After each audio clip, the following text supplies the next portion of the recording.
ቁጥር 8 ከሚከተሉት ውስጥ የነጎድጓድ ልጅ ከተባሉት ወንድማማቾች አንዱ ነው።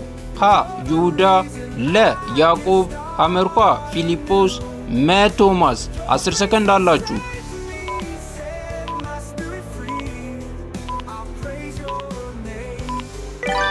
መልሱ ለ ያዕቆብ የሚለው ነው። ጥያቄ ቁጥር 9 ጌታው የአብን አሳየንና ይበቃናል ያለው ደቀ መዝሙር ማን ነበር?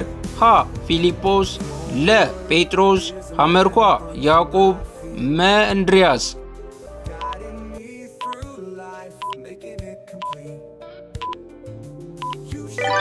መልሱ ሀ ፊልጶስ የሚለው ነው።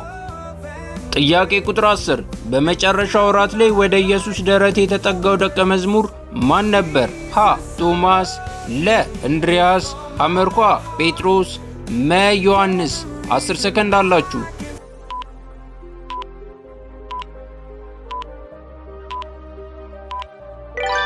መልሱ መ ዮሐንስ ነው። ጥያቄ ቁጥር 11 ወደ ታች ተዘቅዝቆ በመሰቀል የተሰዋው ደቀ መዝሙር ማን ነበር? ሀ ያዕቆብ፣ ለ ማቴዎስ፣ ሐመርኳ ጴጥሮስ፣ መ ቶማስ።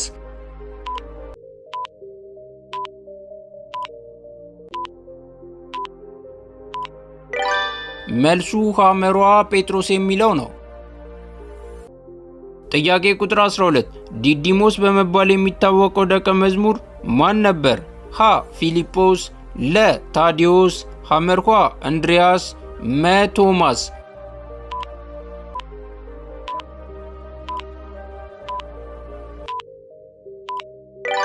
ትክክለኛው መልስ መ ቶማስ የሚለው ነው።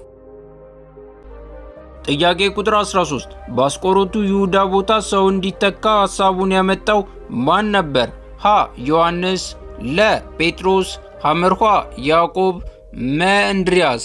10 ሰከንድ አላችሁ።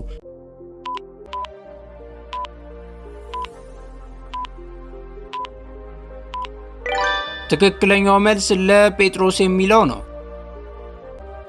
ጥያቄ ቁጥር 14 ኢየሱስ ከሞት ከተነሳ በኋላ ኢየሱስ መሆኑን ሳያውቁ ወደ ኤማሁስ መንደር አብረው ሲሄዱ ከነበሩት ሰዎች አንዱ ማን ነበር? ሀ እንድርያስ፣ ለ ናትናኤል፣ ሐመርኳ ቀሊዮጳ፣ መ ዮሐንስ።